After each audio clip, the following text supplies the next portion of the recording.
Amém, Jesus. Que a paz de Deus esteja sobre a vida de cada um de vocês. Que a graça de Deus esteja sobre cada um. E hoje eu quero trazer uma mensagem neste domingo sobre o poder da oração. Pessoas que oraram, buscaram a Deus nos seus momentos mais difíceis e tiveram resposta. E hoje não é diferente. Nós sabemos que existem as lutas, as provações, as perseguições e tudo mais contra os servos de Deus. E aqui a gente vai falar um pouquinho então sobre o poder de oração, pessoas, mulheres e homens que oraram a Deus e Deus deu resposta à oração dessas pessoas. E a oração, o que é uma oração? A oração ela é uma maneira de se expressar o seu sentimento ao Criador, os seus pensamentos, a sua gratidão, os seus pedidos a Deus. E a pessoa pode orar em voz alta ou no silêncio, como foi o caso de Ana. Ana foi a mulher que pediu um filho a Deus porque ela era estéril. Tinha uma rival concubina que já tinha filhos com Eucano, marido de Ana. E Ana se sentia humilhada por causa disso e era humilhada. Então ela foi para o templo buscar a presença de Deus ali e buscou ali as misericórdias de Deus. E a Bíblia nos fala que Ana, então, ela foi fazer uma oração ali no templo, uma oração com propósito. Buscar ali a Deus por um filho e também este filho seria consagrado a Deus para servir no templo por toda a vida que ele tivesse. E Deus concedeu essa bênção na vida de Ana. E não é por menos também na vida de Josué, um homem que entendeu que Deus tinha uma missão na vida dele e a missão na vida dele era uma missão forte, E ali ele orou a Deus para que Deus ali prolongasse ali o dia, porque ele queria ver que aquela missão que Deus deu para ele fosse cumprida. E Deus fez o que Josué pediu. Josué, então, naquele momento orou a Deus para que Deus parasse o sol, parasse a lua, para que ele pudesse vencer aquela batalha. E Deus fez esse milagre ali acontecer.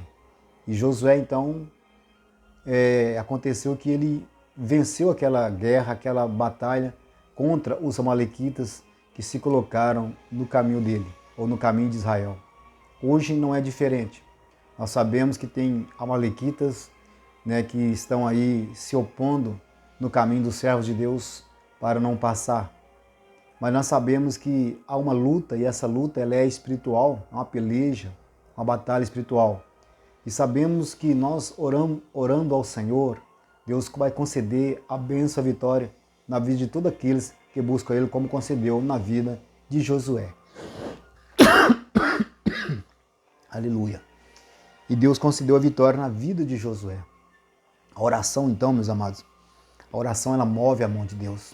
Os inimigos, os amalequitas, foram derrotados por Deus ali pelas mãos de Josué. E hoje não é diferente. Então, vamos falar também de Elias, este homem de Deus, esse profeta, que orou pelo povo de Israel para que ele se convertesse. O povo de Israel era um povo que estava ali, em vez de eles irem para a frente, eles foram para trás quando chegaram na terra de Canaã.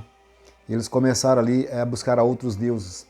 E por fim, nesse tempo aqui de Josué, nesse tempo aqui de Elias, 1 Reis, capítulo 18, versículo 36 e 39, nos fala que Israel estava ali dominado pela ideologia de Jezabel. Aquele povo não buscava mais a Deus, aquele povo não tinha mais assim aquele intimidade com Deus. E então aquele povo estava totalmente convertido ao Baal. Então Deus ali levanta Elias, Elias chama o povo para o Monte Carmelo. E ali no Monte Carmelo vai o povo de Israel com todos os profetas de Baal, porque era um desafio. E ali eles levantam ali um altar. E a primeira chance ali foi para os profetas de Baal, que tiveram ali o tempo da manhã para clamar ali ao Baal. E eles clamaram e buscaram a Baal de todas as maneiras. Eles retalharam o corpo, eles fizeram um sacrifício e Baal não respondia. Então a Bíblia nos fala que Elias começou ali a zombar deles e dizendo para ela, grita mais alto, talvez ele está dormindo. Ou fala mais, grita mais porque ele pode estar viajando. E no final ali eles não conseguiram aquilo que eles queriam, porque Baal não é Deus como o Deus verdadeiro, né? Era uma entidade ali que aquele povo estava adorando ali por meio de Jezabel. Então nós vemos que naquele momento ali, então, quando acaba ali o tempo deles, dos profetas de Baal, Elias vai com certo altar ali, porque o altar já estava todo quebrado, as pedras tudo fora do lugar. Então Elias com certo altar ali, coloca a lenha, coloca o animal, e ali ele começa a falar com Deus. E Deus responde à oração de Elias. Porque a Bíblia nos fala assim, que ele disse, né? Elias disse que o Deus que respondesse com fogo, esse era Deus. E quando então Elias clamou ao Senhor ali, Deus respondeu a oração de Elias com fogo. Naquele momento, toda a lenha que estava ali em cima do altar, o animal que estava ali sacrificado, e também as pedras, as lenhas, as águas que ali estavam, foram todas queimadas pelo fogo que desceu do céu. Isso quer dizer então que Deus, Ele responde às nossas orações, aleluia. Ele responde o nosso clamor com fogo, quando nós oramos por aqueles que estão aí separados da presença de Deus, que estão longe da presença do Senhor, que estão, né, em outro nível de espiritualidade, não buscando a Deus, mas sem entendimento nenhum, adorando a um Deus ali que é Baal, que não podia salvar. Então, em 1 Reis 18, 36 e 39, a gente vê Elias então buscando a Deus pelo povo de Israel. Hoje não é diferente. Então, aquele que busca por aqueles que estão aí parados ou separados ou desviados, nós podemos ver aqui que Deus ele responde a oração de cada um de nós com fogo. E nós podemos falar também de Sansão, que a oração de Sansão foi uma oração de restauração da força, porque Sansão foi aquele que envolveu com Dalila e perdeu as suas forças com Deus, quebrou todos os mandamentos ali e os votos que ele tinha com Deus por causa dessa mulher. E quantos hoje também que por causa disso têm os votos quebrados, estão desviados, né, não obedecem mais os mandamentos de Deus e precisam que Deus venha restaurar a força deles para que eles possam voltar para os caminhos do Senhor. E Sansão é um exemplo disso, que mesmo naquele momento tão difícil ali, a gente pode ver que o coração dele voltou para Deus naquela humilhação que ele sentiu ali.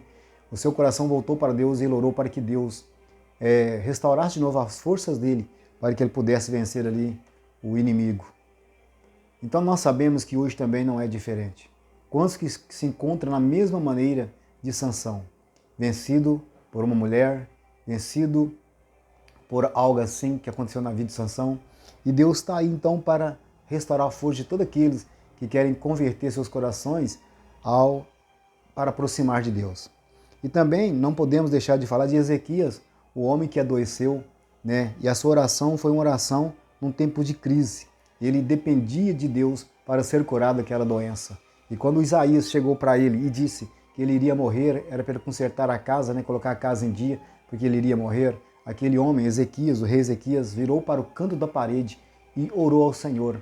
E na mesma hora, o profeta Isaías voltou do pátio para dentro do palácio e disse a Ezequias que ele não morreria, que ele estava curado daquela enfermidade e que Deus tinha aumentado 15 anos na vida dele. Isso é Deus, o que Deus faz conosco, com todos aqueles que se voltam para Deus. Porque a maior doença hoje na vida do ser humano é o pecado. E quando ele se arrepende e volta atrás, aleluia, o que Deus faz? Deus aumenta os anos de vida dessa pessoa. Deus cura ele de todo mal e traga ele ali sã e salvo para a presença dele.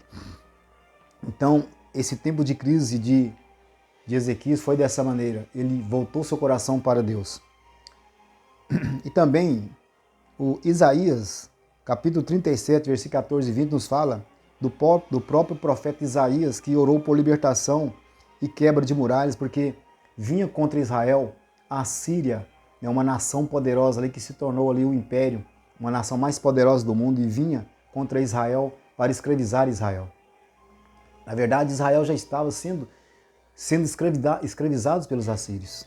Então, naquele momento ali, a Bíblia nos fala assim que Isaías orou a Deus. E naquele momento ali, quando ele orou a Deus, Deus respondeu a oração dele. Deus respondeu o clamor dele. Né? Porque a cidade de Israel, a cidade de Jerusalém, estava cercada pelos exércitos assírios. Então, naquela noite ali, quando Isaías orou, se humilhou na presença de Deus, junto com o rei, a Bíblia nos fala então que veio um anjo do Senhor ali durante a noite e matou milhares e milhares de soldados assírios que estavam ali de frente a Jerusalém. Era uma opressão que a Síria estava fazendo sobre Israel. Então pensa bem, quantas pessoas hoje que estão sendo oprimidas em todos os sentidos, não só por demônios, mas talvez até mesmo por pessoas, né? E nós podemos ver aqui que então essas pessoas precisam de libertação, como o povo de Israel estava precisando naquele momento. E a oração de cada um de nós tem que ser oração por libertação e quebra de muralhas na vida das pessoas, para que Deus possa libertar e trazer elas para a presença dEle, né? Livrar elas de todas as opressões que existem nesse mundo. Então Isaías nos ensina a orar também dessa maneira, então oração poderosa de Isaías. E também não podemos deixar de falar de Abraão, esse homem, esse servo de Deus, que orou por intercessão e misericórdia para o povo de Sodoma e Gomorra, quando os anjos de Deus chegaram ali, trazendo a sentença para o povo de Sodoma e de Gomorra. E Ló era um homem, sobrinho de Abraão, que estava dentro daquela cidade. Então Abraão lembrou de Ló, e naquele momento ele começou a interceder por Ló e por toda a cidade de Sodoma e Gomorra, perguntando aos anjos, né, se tivesse lá 20 justos, eles destruiriam a cidade? Os anjos responderam, não, se houver ali 20 justos, nós não destruiremos a cidade por causa dos 20 justos. Aí ele foi perguntando, né, e se tiver 10, e se tiver 5, a resposta foi a mesma, se tiver 5, nós não destruiremos a cidade por causa desses justos que estiveram ali dentro. Então, meus amados, não tinha 5 justos naquela cidade, porque a cidade foi destruída. Mas Ló, através da oração de Abraão, intercedendo por ele, Deus ali deu o livramento para Ló, colocando ali os anjos ao redor de Ló, levando ele para um lugar mais longe do que ia acontecer com Sodoma e Gomorra. E Ló, então, naquele momento, estava recebendo o livramento de Deus. Então, assim, orações poderosas, né, como essa de intercessão e misericórdia, pode salvar muitas vidas daquilo que está de ruim para vir para que essas pessoas venham, às vezes, né, até perder a salvação. Então também nós podemos ver aqui a oração de Jesus, que é o maior exemplo para nós, que foi também uma oração de submissão à vontade do Pai. Nós podemos ver que o propósito de Jesus, ou o propósito divino, acima dos desejos humanos. Então, Jesus colocou os propósitos de Deus, ou os propósitos divinos, acima dos desejos humanos. É uma oração que nos ensina que nós devemos fazer sempre aquela oração submissa ao Pai, submissa a Deus, não colocando as nossas vontades em primeiro lugar, que é diferente de outros de hoje, né? Porque muitos hoje colocam as suas vontades em primeiro lugar, depois é as vontades de Deus. Mas na verdade a gente tem que colocar a vontade de Deus em primeiro lugar e depois a vontade humana ou a nossa vontade em segundos planos. Então isso Jesus nos ensina através da sua oração no livro de Mateus 26, versículo 39, nos fala sobre isso. Jesus submisso ao Pai.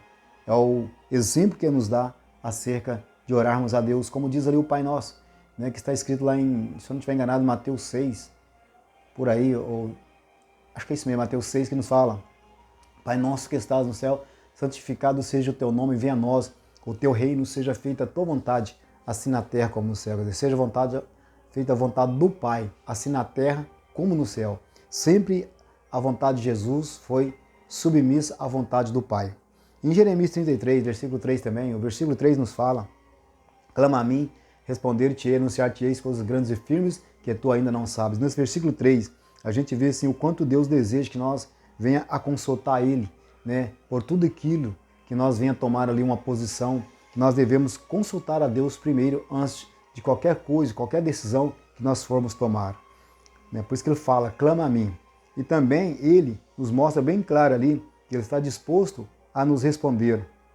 Está disposto, aleluia, quando nós o consultamos, né, de responder aquilo que nós estamos ali pedindo a ele a direção. Então, há promessas de resposta em Jeremias 33, 3. Né, clama a mim e responder-te-ei. Quer dizer, a promessa de Deus é responder às nossas orações. E também revelar as coisas ocultas que precisam de ser reveladas. Coisas sobre nossas famílias, né? Às vezes laço do inimigo, ou talvez mesmo até as bênçãos de Deus, que a gente às vezes não ora naquele sentido, para que Deus venha revelar para nós. Então é muita coisa profunda.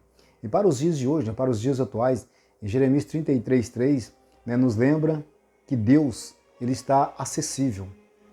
O mesmo Deus que operava no passado, no Velho Testamento, é o mesmo Deus que opera hoje em nossas vidas, na vida da humanidade. Está aí acessível através de Jesus para que nós possamos buscar a presença dele em oração, em clamor, e ele responderá às nossas necessidades, às nossas orações. Está disposto a nos responder.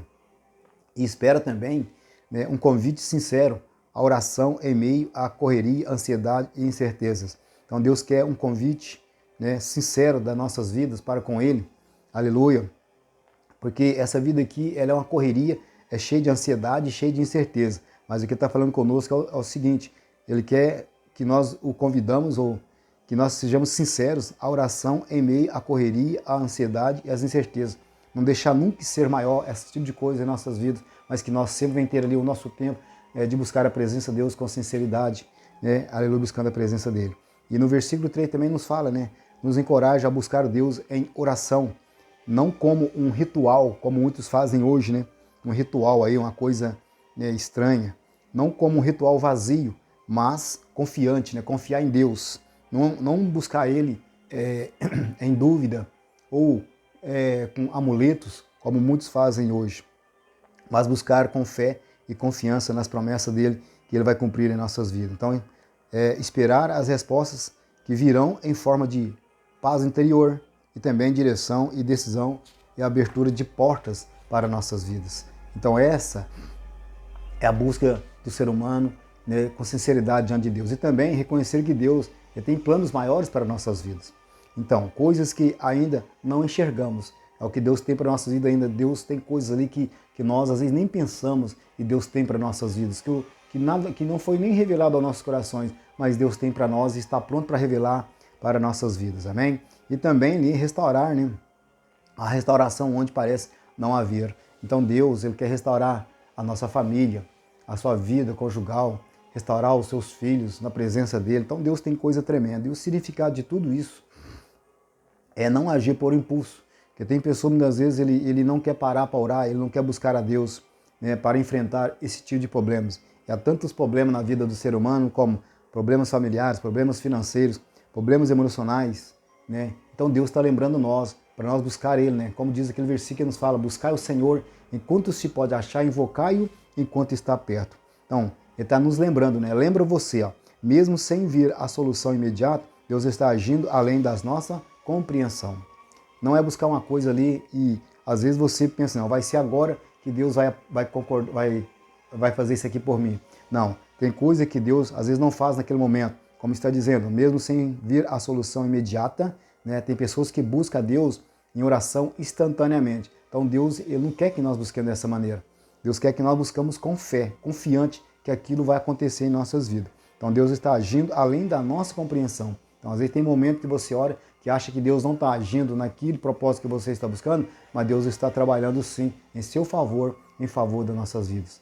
Então lembra deste versículo bíblico que nos fala, Jeremias 33:3, clama a mim e responder-te-ei, porque todas essas pessoas que nos seus momentos mais difíceis, de calamidade, né, momentos ali de batalhas, de guerra, momentos ali de humilhação, como foi o caso de Ana, e de outros mais ali, eles buscaram a presença de Deus e Deus vem em socorro deles. Assim não será diferente com você. Amém? E nem comigo. Que Deus te abençoe, te dê a vitória, em nome do Senhor Jesus. Amém.